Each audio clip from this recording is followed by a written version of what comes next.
Hello friends, welcome to my channel. అస్థిన పర్యటన ఉన్న రేవంత్ రెడ్డి అధిష్టానానికి ఆయనకు మధ్య గ్యాప్ ఉన్నదనేది అవాస్తవం తేలిపోయింది.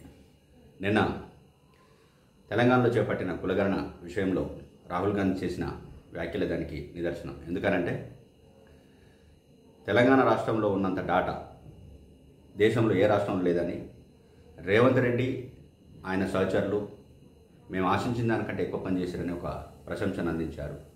సో రాహుల్ గాంధీ అపాయింట్మెంట్ ఇవ్వట్లేదు, అధిష్టానం రేవంత్ రెడ్డి పట్టించుకోవడం లేదనేది ప్రతిపక్షాల ఆరోపణలకే పరిమితమైపోయినట్టు కనిపిస్తుంది. ఎందుకంటే దానికి భిన్నంగా నిన్న ఢిల్లీలో ఈ పరిణామాలు జరిగాయి.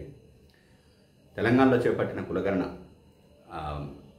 వివరాలను, వాళ్ళు తీసుకున్న పారామీటర్స్ను, చేసిన విధానాన్ని ముఖ్యమంత్రి కాంగ్రెస్ ఎంపీలందరికీ వివరించి అధిష్టానం ప్రశంసలు అందుకున్నారు. రాహుల్ గాంధీ కూడా ప్రధానంగా రేవంత్ రెడ్డిని ప్రశంసించడం గమనార్హం. సో